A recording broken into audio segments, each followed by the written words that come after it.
हर बावकार काम के लिए एक बा कमाल शख्सियत का होना ज़रूरी है, क्योंकि टूटे हुए दिलों को हौसला चाहिए, टूटे हुए दिलों को हौसला चाहिए, कारवाहों को बस एक मुक्तदा चाहिए। उसी मुक्तदा का इंतखाब करते हुए मैं सैयद मोहम्मद हसन रज़ा साहब को बुलाऊंगा कि वो आए, कि जिनका मौजू गौसे आज़म और इत्तिबाए सुन्नत है। इस शेर के साथ दावत दूंगा कि मेरे इमाम इरशाद फरमाते हैं, गौसे आज़म इमामुत्तक़ा वन्नुक़ा, गौसे आज़म इमामुत्तक़ा वन्नुक़ा, जलवे शान कुदरत पे लाखों सलाम। और एक शायर ने बहुत ही खूब कहा कि रहे इब्तिदाई अहकाम शरीयत के पाबंद, रहे इब्तिदाई अहकाम शरीयत के पाबंद, न छूटा शीर ख्वारे में भी रोज़ा गौसे आज़म का। आपके रूबरू सैयद मोहम्मद हसन रज़ा साहब।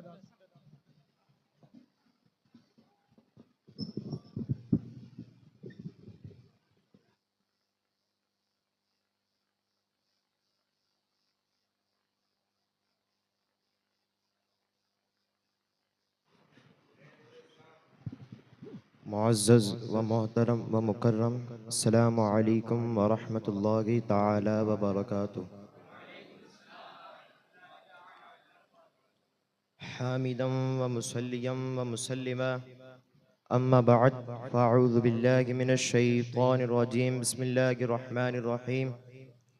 या अय्युहल्लज़ीना आमनुत्तक़ुल्लाह हक़्क़ तुक़ातिही, सदक़ल्लाहुल अज़ीम व सदक़ रसूलुहुन नबियुल अमीनुल मतीनुल मुईनुल करीम व नहनु अला ज़ालिका लमिनश शाहिदीन वश्शाकिरीन वल्हम्दुलिल्लाहि रब्बिल आलमीन। हज़रात, अभी मैंने जिस आयत मुक़द्दसा की तिलावत का शर्फ़ हासिल किया, उस पर रोशनी डालने से क़ब्ल मैं बेहतर और मुनासिब समझता हूँ कि आक़ाए नामदार की बारगाह में दुरूद शरीफ का नजराना पेश करें। पढ़े सल्लल्लाहु अलैहि नबी उम्मी व आलिहि सल्लल्लाहु अलैहि वसल्लम, सलातम व सलामन अलैका या रसूलल्लाह सल्लल्लाहु तआला अलैहि वसल्लम। रब ताला अपने कलाम मजीद में इरशाद फरमाता है, या अय्युहल्लज़ीना आमनुत्तक़ुल्लाह हक़्क़ तुक़ातिही, यानी ए वो लोग जो ईमान लाए, अल्लाह तबारक व तआला से डरो जिस तरह उससे डरने का हुक्म है। रब ताला का एहसान अज़ीम है कि जिसने हमें वजूद बख्शा, और उसी ने ही हमारी हिदायत और रहनुमाई के लिए अंबिया कराम व रसूलान इज़ाम को मबऊस फरमाया। फिर रसूलान इज़ाम तशरीफ़ लाते रहे, यहाँ तक कि आखिर में नबी मोहतरम मोहम्मद मुस्तफ़ा सल्लल्लाहु तआला अलैहि वसल्लम तशरीफ़ लाए और आप पर सिलसिले नबूवत ख़त्म कर दिया गया। फिर अब ताला ने बंदों की हिदायत के लिए अब औलिया इज़ाम को मबऊस फरमाया।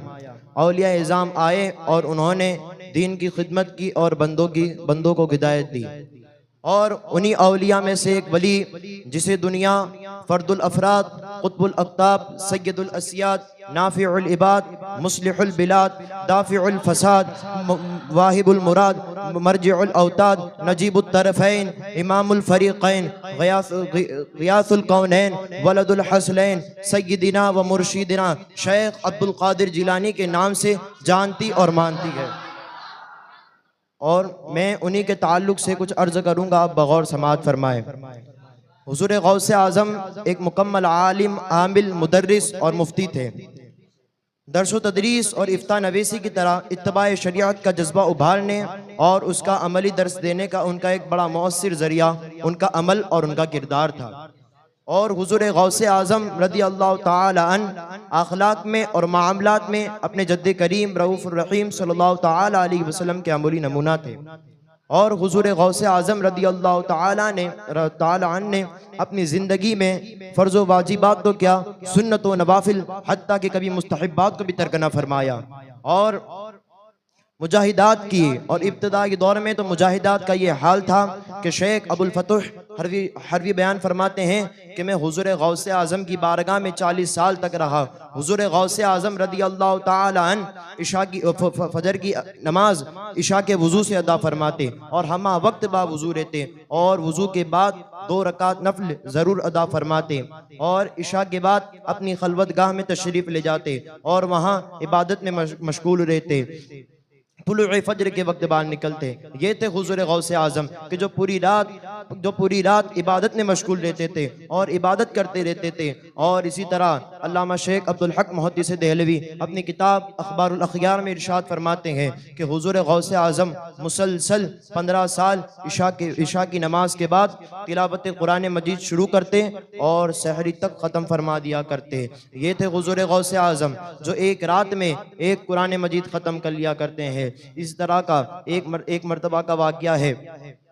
इसी तरह का एक मर्तबा का वाक़या है कि जब आप छोटे थे, जब आपका शीरखारी का ज़माना था तो आप दूध नहीं पीते थे। आपकी वालिदा माजिदा फरमाती है कि मेरा बेटा अब्दुल कादिर जब छोटा था तो रमज़ानुल मुबारका में दिन के वक्त दूध नहीं पीता था। ये थे हुज़ूर गौसे आज़म। जबकि शरीअत का हुक्म ये है कि जब बच्चा बालिग हो तब उस वक्त उस पर रोज़ा फ़र्ज होता है, मगर हुज़ूर गौसे आज़म अभी नाबालिग है। ऐसे नाबालिग के दौरे जो ज़माना शीर खारिग है उस वक्त भी रोज़ा रखते हैं। इसीलिए अल्लामा जमील क़ादिरी इरशाद फरमाते हैं रगे इब्तिदा से रगे पाबंद अहकाम शरीअत के इब्तिदागी से, रगे पाबंद अहकाम शरीअत के इब्तिदागी से, न छूटा शीर खारी में भी रोज़ा गौसे आज़म का, न छूटा शीर खारी में भी रोज़ा गौसे आज़म का। ये थे गौसे आज़म। और इसी तरह एक मर्तबा का वाक़या है कि आप अपने मदरसे में बैठे हुए थे, इतने में बादशाह अबुल मुज़फ़्फ़र आपकी खिदमत में हाजिर हुआ और सलाम अर्ज़ किया और नसीहत तलब करते हुए आपकी बारगाह में 10 थैलियाँ रखी जिन्हें 10 गुलाम लेकर आए थे। तो आपने उसे कबूल करने से मना फरमा दिया। उसने आजिज़ी की तो आपने उसे कबूल किया और आपने उसे कबूल न किया, बल्कि उनमें से एक थैली को अपने हाथ में लिया और उसे दबाया तो वो खून बनकर बह गई। तो हुजूर गौसे आज़म ने फरमाया, ए अबुल मुज़फ़्फ़र, क्या तुम खुदा से खौफ नहीं खाते हो कि लोगों का खून चूसते हो और मेरे सामने रखते हो? ये सुनकर बादशाह अबुल मुज़फ़्फ़र बेहोश हो गया और हुजूर गौसे आज़म रदी अल्लाह ताला ने फरमाया, माबूद की इज़्ज़त की कसम, अगर इससे रसूल पाक के रिश्ते का लिहाज ना होता तो मैं खून को निचोड़ता, यहाँ तक कि वो खून इसके घर तक बह के जाता। फिर इसी तरह एक मर्तबा आपकी खिदमत में एक मुरीद खरबूजा लेकर आया। आपने उसे कबूल किया और उसे एक जगह रख दिया। वो मुरीद चला गया। फिर 2-3 दिन के बाद वापस आया तो उसने देखा कि वही खरबूजा वहीं उसी जगह पर रखा हुआ है। तो बड़ा परेशान हो गया, इसलिए कि उस वक्त में ये बात मशहूर थी कि हुजूर गौसे आज़म माल हराम को कबूल नहीं करते हैं, जिस तरह अभी मैंने थोड़ी देर पहले वाक़या बताया। तो वो बड़ा परेशान हो गया कि कहीं मेरा माल हराम तो नहीं।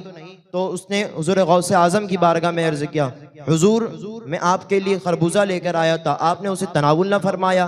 और उसने कहा कि मैं माल हलाल कमाता हूँ और माल हलाल ही के ज़रिए से ख़रीदा हूँ। तो हुजूर गौसे आज़म ने फरमाया, बात ऐसी नहीं है, तुम्हारा माल हलाल है, मगर ये है कि मैं कई दिनों से किताबों में ये बात तलाश कर रहा हूँ कि हुजूर गौसे आज़म रदी अल्लाह ताला हुजूर सल्लल्लाहु ताला अलैहि वसल्लम खरबूजे को किस तरह तनावुल फरमाते थे, उसी तरह मैं फरमाऊं, मगर मुझे किताबों में ये बात मिल नहीं रही है, इसी वजह से मैं नहीं खा रहा हूँ। यह है हुजूर गौसे आज़म कि इस चीज़ का इल्म नहीं है कि हुजूर गौसे आज़म को इस चीज़ का इल्म नहीं कि हुजूर पाक तर खरबूजे को किस तरह खाते हैं, इसलिए आप भी नहीं खा रहे हैं, इस वजह से कि खाने का सुन्नत तरीका नहीं मालूम है कि किस तरह खाए, तो फिर आप भी खाए। ये थे हुजूर गौसे आज़म रदी अल्लाह ताला। और एक मशहूर ज़माना वाक़या, जैसा जब आप तहसील इल्म के लिए बगदाद जा रहे थे तो उस वक्त बीच में डाकुओं ने आपके काफ़िले पर हमला कर दिया और आपके काफ़िले वालों का मालो मता लूट लिया। तो उस वक्त उसमें से एक डाकू हुजूर गौसे आज़म के पास आया और कहा, ए बच्चे, तेरे पास क्या है? तो हुजूर गौसे आज़म ने फरमाया मेरे बगल की सदरी के नीचे 40 दीनार सिले हुए हैं। तो उस शख्स ने ये गुमान किया कि ये बच्चा मेरे साथ मजाक कर रहा है और आगे चले गए। इसी तरह एक और डाकू आया और उसने भी हुजूर गौसे आज़म से यही सवाल किया, तो आपने यही जवाब दिया।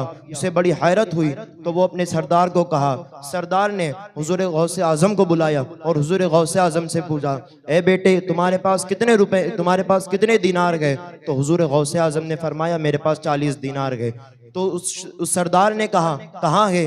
तो आपने फरमाया मेरे बगल के सदरी के नीचे सिले हुए हैं। तो बड़ा परेशान हो गया कि बच्चा डर भी नहीं रहा है और सच कह रहा है। तो उसने पूछा कि तुमको किस बात ने सच बोलने पर उभारा? तो हुजूर गौसे आज़म ने फरमाया कि जब मैं अपने घर से निकल रहा था तो मैंने अपनी वालिदा से ये वादा किया था कि कभी झूठ नहीं बोलूँगा, हमेशा सच बोलूँगा।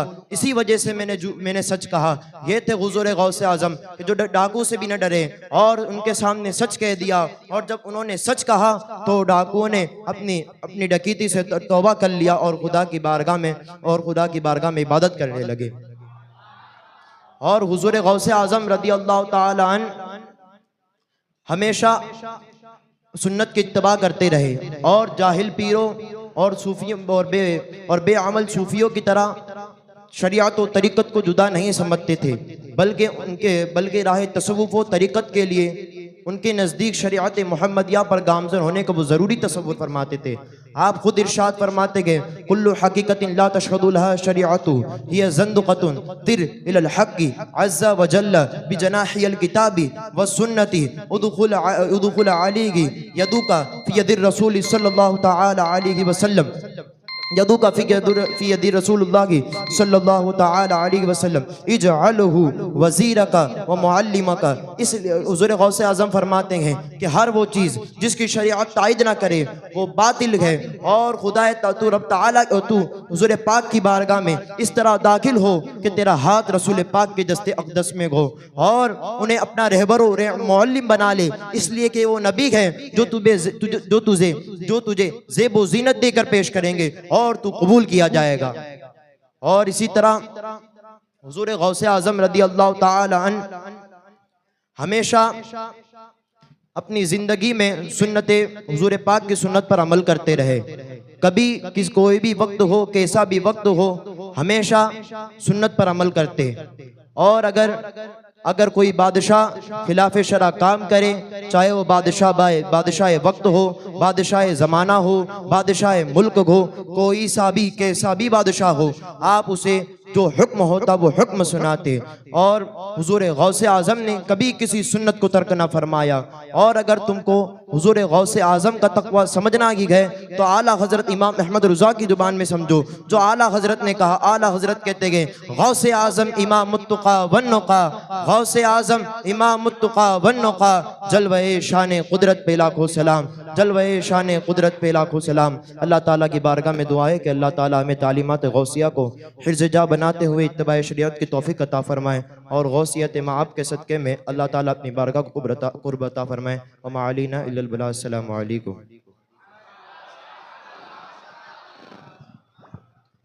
ये थे मौलवी सैयद हसन रज़ा साहब जो हमको बता रहे थे कि हुज़ूर गौसे आज़म रज़ी अल्लाह ताला अन्हु कैसे सुन्नतों के पाबंद थे। मैं बाहर बैठे हुए हजरात से गुजारिश करना चाहूँगा कि वो जल्द अज जल्द अपनी ज़रूरियात से फारिग हो जाए और महफ़िल में आ जाए, क्योंकि ये कोई छोटी मोटी महफ़िल नहीं है, बल्कि मनसब विलायत में जो मरजाउल खलाइक है उस ज़ात बाबरकत की ये बाबरकत महफ़िल है। तो इसकी सआदतों से जो है महरूम ना रहिए, बल्कि अंदर आ जाए। अब आइए, अब हम हमारी इस बज़्म के दूसरे मुकर्रिर यानी कि मौलवी सोहेल रज़ा साहब को मदऊ करूँगा कि जिनका मौजू करामत की हकीकत है। इस शेर के साथ कि वलीयुल्लाह बेशक मज़हर शान इलाही है, वलीयुल्लाह बेशक मज़हर शान इलाही है, जो उनके मुँह से निकले ऐन फरमाने इलाही है। आपके रूबरू मौलवी सोहेल रज़ा साहब।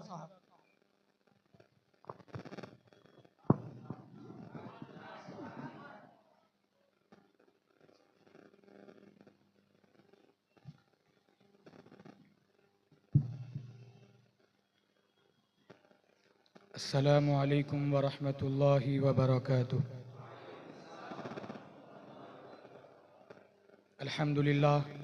अल्हम्दुलिल्लाहि रब्बिल आलमीन वल आक़िबतु लिल मुत्तक़ीन वस्सलातु वस्सलामु अला सय्यिदिल अंबियाइ वल मुरसलीन व अला आलिहि व सहबिहि अजमईन, अम्मा बाद, फ़अऊज़ु बिल्लाहि मिनश शैतानिर रजीम, बिस्मिल्लाहिर रहमानिर रहीम। क़ाल अल्लज़ी इंदहु इल्मुम मिनल किताबि अना आतीका बिही क़ब्ल अन यर्तद्द इलैका तर्फ़ुक।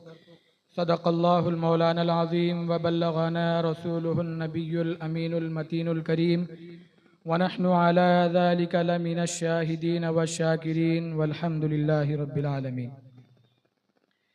आइए कुछ अर्ज़ो मारूफ़ से पहले हम और आप मिलकर सब्ज़ गुंबद में आराम फरमाने वाले आका व दाता, हम बेकसों के कस, हम बेबसों के बस, जनाब अहमद मुश्तबा मोहम्मद मुस्तफ़ा अरवाहुना फ़िदा सल्लल्लाहु अलैहि वसल्लम की बारगाह बेकसपना में दुरूद शरीफ का नजराना अक़ीदत पेश करें। पढ़े बावाज़ बुलंद अल्लाहुम्मा सल्लि अला सय्यिदिना व मौलाना मुहम्मदिन बारिक वसल्लिम सलातन व सलामन अलैका या रसूलल्लाह सल्लल्लाहु तआला अलैहि वसल्लम।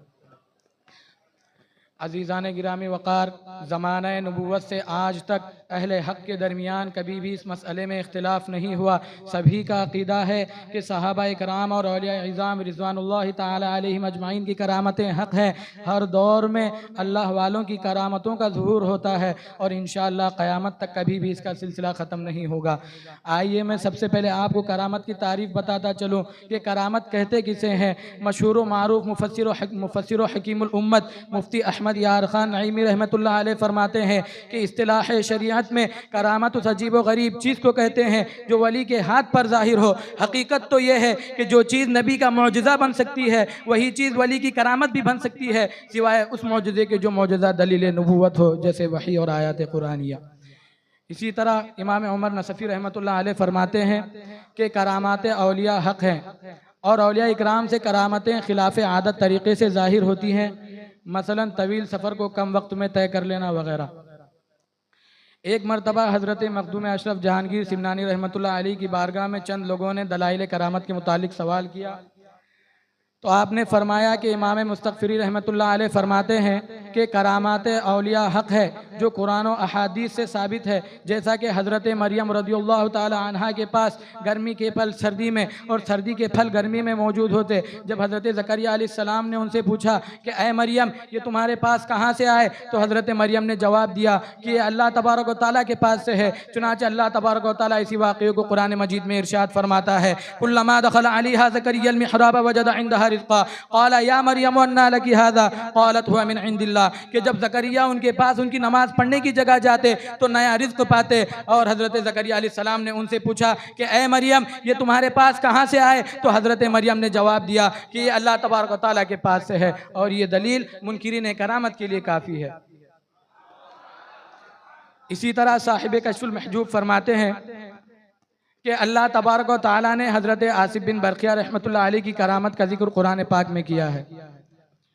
चुनांचे जब हज़रत सुलेमान अलैहिस्सलाम ने चाहा कि तख्त बिल्कीस उसके आने से पहले आ जाए तो अल्लाह तबारक व तआला को मंजूर हुआ कि हज़रत आसिफ बिन बरक़िया रहमतुल्लाह अलैह की बुजुर्गी को लोगों पर ज़ाहिर किया जाए ताकि लोग उनकी करामत को देखें और यकीन करें कि करामात औलिया जायज़ है। जैसा कि हज़रत सुलेमान अलैहिस्सलाम ने फरमाया कि कौन है वो शख्स जो तख्त बिल्कीस को उसके यहाँ आने से पहले लाए। क़ाल इफ़रीतुम मिनल जिन, अजिन्ना में से एक शख्स ने कहा कि मैं अना आतीका बिही क़ब्ल अन तक़ूम मिन मक़ामिक, कि मैं उस तख्त को आपके खड़े होने से पहले ला सकता हूँ। हज़रत सुलेमान अलैहिस्सलाम ने कहा मैं चाहता हूं कि तख्त उससे भी पहले आ जाए। तो हजरत आसिफ बिन बरक़िया रहमतुल्लाह अलैह ने कहा अना आती का भी क़ब्ल अन यर्तद्दा इलैका तर्फ़ुक, कि मैं उस तख्त को आपके पलक झपकने से पहले ला सकता हूं। जब हजरत सुलेमान अलैहिस्सलाम ने यह बात सुनी तो आपको कोई ताज्जुब नहीं हुआ, आपने इसको गैर मुमकिन ख्याल नहीं किया। अजीज़ान गिरामी वक़ार, गौर करने का मकाम है कि इस अजीज़ान गिरामी वक़ार गौर करने का मकाम है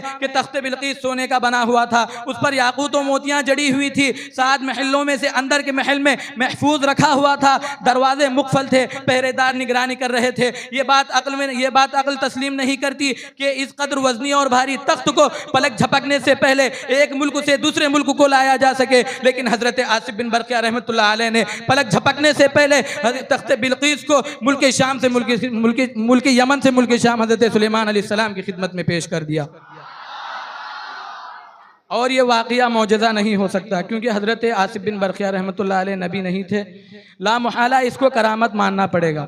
इसी तरह हालात असहाब कहफ यानी कुत्ते का उनसे गुफ्तगू करना, 309 साल तक बग़ैर खाए पिए ज़िंदा रहना, सोना, करवट बदलना। अल्लाह तबारक व तआला कुरान मजीद में इरशाद फरमाता है, नुक़ल्लिबुहुम ज़ातल यमीनी व ज़ातल शिमाल व कल्बुहुम बासितुन ज़िराइही बिल वसीद, कि हम उनको दाएँ बाएँ करवट बदल दिया करते हैं और उनका कुत्ता दहलीज पर पैर फैलाए है। इन बातों का ख्वारिक़ आदत में शुमार है, और जब ये जाहिर है कि ये नबी नहीं थे तो ये मौजज़ा भी नहीं हो सकता, तो उसको इस वक्त करामत तस्लीम करना पड़ेगा। अज़ीज़ान गिरामी वक़ार, अब मैं आपको करामत का सबूत अहादीस करीमा से देता चलूँ। चुनांचे साहिब रसूल हज़रत अब्दुल्लाह रज़ियल्लाहु ताला अन्हु अपनी मौत, नौइयत मौत और हुस्न खात्मा की खबर पहले से दे रहे हैं। चुनांचे हज़रत जाबिर रज़ियल्लाहु ताला अन्हु फरमाते हैं कि जब ग़ज़वा उहद हुआ तो मेरे वालिद ने मुझे बुलाकर कहा कि ए जाबिर, मैं अपने मुताल्लिक़ ख़याल करता हूँ कि नबी करीम सल्लल्लाहु अलैहि वसल्लम के सहाबा में सबसे पहला शहीद मैं रहूँगा, और मेरे नज़दीक नबी करीम सल्लल्लाहु अलैहि वसल्लम के बाद जो सबसे चहीता है वो तुम हो। मुझ पर जो कर्ज़ है तुम उसको अदा कर देना और अपनी बहनों के लिए भलाई की वसीयत को कबूल करना। चुनांचे हज़रत जाबिर रज़ियल्लाहु ताला अन्हु फरमाते हैं कि कल सुबह को जब हमने देखा तो शहीदों में सबसे पहला नाम हज़रत अब्दुल्लाह रज़ियल्लाहु ताला अन्हु का है। इसी तरह एक मरतबा साहबा इकराम ने हुज़ूर सल्लल्लाहु अलैहि वसल्लम की बारगाह में अर्ज़ किया, या रसूल अल्लाह सल्लल्लाहु ताला अलैहि वसल्लम, आप हमें उमाम मादिया के मुतालिक कुछ अजीब वाक़या बयान फरमाए। हुज़ूर सल्लल्लाहु अलैहि वसल्लम ने फरमाया कि 3 लोग एक जगह गए, जब रात हो गई तो आराम करने के लिए गार में चले गए। जब रात का एक पहर गुजर गया तो अचानक पहाड़ से एक पत्थर गिरा और उस पत्थर ने गार के मुंह को बंद कर दिया। तीनों लोग परेशान हो गए, आपस में कहने लगे कि हमें इस मुसीबत से कोई चीज़ नजात नहीं दिला सकती सिवाय उसके कि हम अपने अमाल का तज़किरा करें और अल्लाह तबारक व तआला की बारगाह में दुआ करें। उनमें से एक शख्स ने कहा कि मेरे माँ बाप बहुत ज़ईफ़ थे, मेरे पास उनके खिलाने पिलाने के लिए कोई चीज़ न थी सिवाय एक बकरी के, क्योंकि मैं उस बकरी का दूध दोहता और उसमें रोटियां भिगोकर उनकी खिदमत में पेश करता, दिन भर में लकड़ियां जमा करता और रात को उनको बेचने के बाद जो कीमत आती उसे मैं खाने में सर्व कर देता, उनकी खिदमत में सर्व कर देता। चुनांचे एक दिन मुझे दूध दोहने में ताख़ीर हो गई। जब तक मैंने रोटियों को दूध में भिगोया उस वक्त तक मेरे वालिदैन सो गए थे। मैं सुबह मैं हाथ में प्याला लिए उनके बेदार होने के इंतजार में खड़ा रहा। जब वो सुबह को बेदार हुए तो मैंने खाना उनकी खिदमत में पेश किया। जब वो लोग खाना खाए तो मैं इत्मीनान से बैठा। ऐ रब्बे ज़ुल जलाल, अगर मैंने ये काम तेरी रजामंदी के लिए किया है तो इस काम के सदक़े तो फिर हमें इस मुसीबत से नजात दे दे। इतना कहना था कि वो पत्थर गार के मुंह से थोड़ा हट गया। दूसरे शख्स ने कहा कि मेरे चचा की लड़की साहिब जमाल थी, मैं उससे बेपनाह मोहब्बत करता था, मैंने उसको बार बार बुलाया लेकिन वो ना आई। मैंने एक दिन सोने और जवाहरात का हदिया उसको पेश किया ताकि वो मेरे साथ एक शब गुजारे। जब वो मेरे नज़दीक आई तो अल्लाहु अकबर, मेरे दिल में अल्लाह तबारक व तआला का खौफ आया और मैं अपने इरादा फासिदा से बात रहा। ऐ रब्बे ज़ुल जलाल, अगर मैंने ये काम तेरी रजामंदी के लिए किया है तो तू इस काम के सदक़े तो फिर हमें इस मुसीबत से नजात दे दे। इतना कहना था कि वो पत्थर थोड़ा और हट गया। उसके बाद तीसरे शख्स ने कहा कि मेरे यहाँ एक मजदूरों की जमात काम करती थी, जब इमारत बनकर तैयार हो गई तो तमाम लोग अपनी अपनी मजदूरी लेकर चले गए सिवाय एक शख्स के। वो शख्स गायब हो गया। मैंने उस शख्स की मजदूरी से एक भेड़ खरीदा। 40 साल गुजर गए लेकिन वो गायब शुदा शख्स हाजिर नहीं हुआ। 40 साल तक मैं उन भेड़ों के गले की निगरानी करता रहा। 40 साल के बाद अचानक वो गायब शुदा शख्स हाजिर हुआ और कहने लगा कि मैं फुला वक्त तुम्हारे यहाँ मजदूरी किया करता था, अब मुझे खर्च की ज़रूरत है, आप मेरी मजदूरी मुझे दे दीजिए। चुनांचे मैंने कहा कि ये भेड़ों का गल्ला तुम्हारा हक है, तुम इसको ले जाओ। उस शख्स ने कहा कि आप हमसे मजाक करते हैं। मैंने कहा मैं तुमसे मजाक नहीं करता हूँ, ये वाकई भेड़ों का गल्ला तुम्हारा हक है, तुम उसको ले जाओ। वो शख्स ले गया। ऐ रब्बे ज़ुल जलाल, अगर मैंने ये काम तेरी रजामंदी के लिए किया है तो तू इस काम के सदक़े तो फिर हमें इस मुसीबत से नजात दे दे। इतना कहना था कि वो पत्थर गार के मुंह से बिल्कुल हट गया और वो तीनों लोग बाहर निकल आए। इन बातों का भी ख्वारिक़ आदात में शुमार होता है। इसी तरह इमाम मुस्तग़फ़िरी रहमतुल्लाह अलैह फरमाते हैं कि औलिया इकराम की करामतों का सुदूर मुख्तलिफ तरीक़ों से होता है, जैसा कि हज़रत अबू बकर सिद्दीक़ रज़ियल्लाहु ताला अन्हु का कौल है। हज़रत अबू बकर सिद्दीक़ रज़ियल्लाहु ताला अन्हु ने एक मरतबा अपने बेटे को बुलाकर कहा कि ऐ मेरे बेटे, जब अरब व अजम में फितना व फसाद रौनुमा हो जाए तो तुम उस गार में चले जाना जिसमें मैं हुज़ूर अकरम नूर मुजस्सम सल्लल्लाहु अलैहि वसल्लम के साथ था। तुमको वहाँ सुबह शाम खाने पीने की चीज़ें मिला करेंगी। ये कौल करामत औलिया की तरफ इशारा करता है। इसी तरह इमाम मुस्तग़फ़िरी रहमतुल्लाह अलैह ने हज़रत जाबिर रज़ियल्लाहु ताला अन्हु से रिवायत की कि हज़रत अबू बकर सिद्दीक़ रज़ियल्लाहु ताला अन्हु फरमाते हैं कि जब मेरा इंतकाल हो जाए तो मेरा जनाजा उस दरवाजे के सामने रखना जिसमें हुज़ूर अकरम नूर मुजस्सम सल्लल्लाहु अलैहि वसल्लम का मज़ार मुबारक है। दरवाजे को खटखटाना, दरवाज़ा खुल जाए तो मुझे उसमें दफन कर देना। चुनांचे जब हज़रत फरमाते हैं कि जब हज़रत अबू बकर का इंतकाल हुआ तो जनाजे को उस दरवाजे के सामने रखा गया जिसमें हुज़ूर अकरम नूर मुजस्सम सल्लल्लाहु अलैहि वसल्लम का मज़ार मुबारक है। दरवाजे को खटखटाया गया, अर्ज किया गया कि हजरत की ये ख्वाहिश है। दरवाजा अपने आप खुल गया, अंदर से आवाज आए कि आओ दफन कर दो। इसी तरह अहद फारूकी में एक खातून का तेल जमीन पर गिर गया और जमीन पर गिरने के बाद वो तेल जमीन में जज्ब हो गया। वो खातून फरते गम में रोती खड़ी रही। इतने में हजरत उमर फारूक रज़ियल्लाहु ताला अन्हु का वहाँ से गुजर हुआ। हजरत उमर फारूक रज़ियल्लाहु ताला अन्हु ने उस खातून से उसके रोने की वजह दरियाफ्त की तो उस खातून हजरत उमर फारूक रज़ियल्लाहु ताला अन्हु ने उस खातून से रोने की वजह दरियाफ्त की तो उस खातून ने हजरत उमर फारूक रज़ियल्लाहु ताला अन्हु को सारा मामला अर्ज कर दिया। सारा मामला हजरत उमर फारूक रज़ियल्लाहु ताला अन्हु के सामने बयान कर दिया। उसके बाद हजरत उमर फारूक रज़ियल्लाहु ताला अन्हु कोड़े को लेकर ज़मीन पर मारने लगे और फरमाने लगे कि ए ज़मीन, क्या तूने मेरे दौरे खिलाफत में इस खातून के तेल को जज्ब कर लिया है? अभी के अभी उस तेल को वापस कर दे। इतना कहना था हजरत उमर फारूक का, इतना कहना था कि ज़मीन ने तेल को उगल दिया और उस खातून ने तेल को अपने बर्तन में भर लिया। हासिल कलाम यह है कि जब अल्लाह तबारक व तआला किसी को अपनी कुदरत कामिला का मजहर बनाता है तो आलम में जिस तरह चाहता है तसर्रुफ करता है और वो तसर्रुफ हकीकी माने में अल्लाह तबारक व तआला का होता है और वो शख्स दरमियान में होता है। बाज़ बुजुर्गान दीन ने बयान किया है कि जो उमूर खिलाफ आदत यानी जिस पर मखलूक को हमेशगी इख्तियार हो उसके बरखिलाफ उसके मुकाबले में ज़ाहिर हो, अल्लाह तबारक व तआला भी उन उमूर खिलाफ आदत को ज़ाहिर करता है और यही चीज़ अवाम में करामत के नाम से मौसूम है। अज़ीज़ान गिरामी वक़ार, अल्लाह तबारक व तआला की बारगाह में दुआ है कि कहने में दौरान गुफ्तगू किसी किस्म की लफ्ज़िश ख़ता वाक़ई हो गई हो तो अब तमामी हज़रात को गवाह बनाकर तौबा करता हूँ। अस्तग़फिरुल्लाह रब्बी मिन कुल्लि ज़ंबि व अतूबु इलैहि, अशहदु अल्ला इलाहा इल्लल्लाह व अशहदु अन्ना मुहम्मदन अब्दुहु व रसूलुहु व मा अलैना इल्लल बलाग। अस्सलामु अलैकुम व रहमतुल्लाह।